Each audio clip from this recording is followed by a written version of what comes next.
Bugün söhbət eləmək istədiyim mövzu cəmiyyətimizdə baş verən bir sıra hadisələr, son dövrlər baş verən proseslərlə bağlıdır. İqtisadi nəticələrimizə baxdığım kimi 2025-ci il Azərbaycan Respublikasının iqtisadiyyatı ilə bağlı baş verən proseslər. Azərbaycan Respublikasının iqtisadiyyatının artımı 1-2% olub. Bunun müqabilində Ermənistanın iqtisadi artımı 5-7% təşkil edibdir. Gürcüstanın iqtisadi artımı isə 7%-in üzərində olubdur. Azərbaycanın iqtisadiyyatının gücünə baxmayaraq, iqtisadi artım nöqteyi nəzərindən Ermənistanın geri qalmasının səbəbi nədir? Niyə biz Ermənistandan iqtisadi artım baxımından geri qaldıq? Bir çox səbəbləri var və əsas mənim düşüncəmə görə səbəblərdən də biri malların və xidmətlərin sərbəst hərəkətinin bir qədər məhdud olmasıdır. Yəni ölkəmizin sərhədlərinin bağlı olmasıdır. Başa düşürəm, müəyyən təhlükəsizlik səbəbi ilə bəzi ölkələrlə biz sərhədlərimizi bağlı saxlaya bilərik. Amma bütün ölkələrlə sərhədlərimizin bağlı olması vətəndaşlarımızın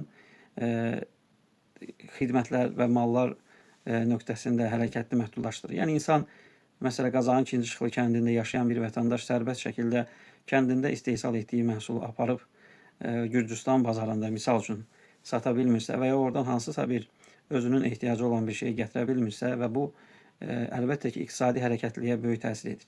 İqtisadiyyatın təməl rupolu insandır. İqtisadiyyatı da hərəkətləndirən insandır. Ona görə hər halda ölkəmizin iqtisadi baxımından inkişafının resurs mərkəzli olması, yəni nə deməkdir? Hələ də biz xam mal ixracatçısıyıq və xam mal ixracatçısı olduğumuza görə təəssüflər olsun ki, iqtisadiyyatımızın digər sahələri o qədər də intensiv inkişaf edə bilmir. Hər halda iqtisadi inkişafla bağlı olaraq məsuliyyət daşıyan şəxslərin və qurumların bu məsələləri diqqətdə saxlaması pis olmaz. İkinci bir məsələ son həftə baş vermiş hadisələrlə bağlı olaraq bir sıra orta məktəblərdə uşaqlar tərəfindən həyata keçirilən bəzi işlər, yəni uşaqlar tərəfindən həyata keçirilən bəzi işlər, yəni bir şagird o birisi şagirdi yandırıb və s. Dünən də Ağstafada nəsə baş verib qarşıma çıxdı, bilmirəm nə dərəcədə doğrudur.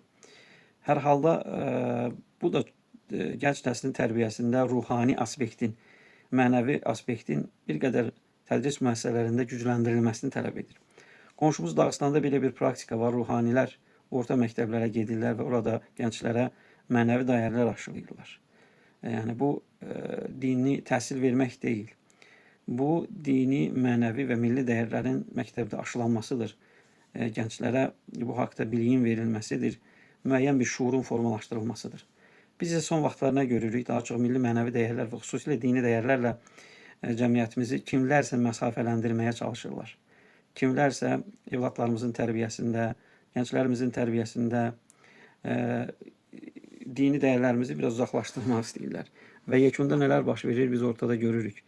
Yəni cəmiyyətlər getdikcə dini dəyərlərdən uzaqlaşdığı zaman çox qəribə cinayətlər baş verir. Kimlərsə deyə bilər ki, yaxın şərqdə və s. müharibələr gedir dini zəmində falan.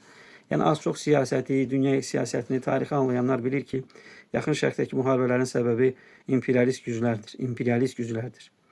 Və ona görə bu günləri xüsusilə dini dəyərlərimizin cəmiyyətimizdən uzaqlaşdırılması, məsələn, bir Azərbaycan gəncinin Nəsimi ilə heç bir yaxınlığının qalmaması deməkdir. Nəsimi ilə heç bir ortaq dəyərinin qalmaması deməkdir. Füzuli ilə heç bir ortaq dəyərinin qalmaması deməkdir.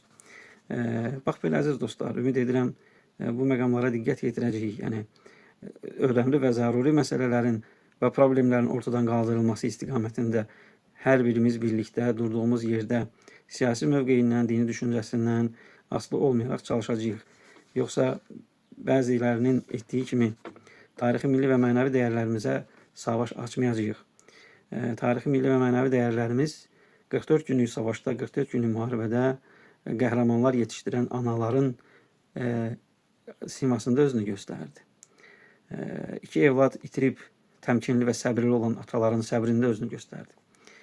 Ona görə biz İslami dəyərlərin, mənəvi dəyərlərin, mental dəyərlərin cəmiyyətimizdən, məktəbimizdən, dünyamızdan nə qədər uzaqlaşdırsaq, cəmiyyət olaraq çökə bilərik. Və o qədər də bizi sevməyənlərlə əhatə olunmuş bir cəmiyyətdə bu nə dərəcədə yaxşı olar. Allaha əmanət olun.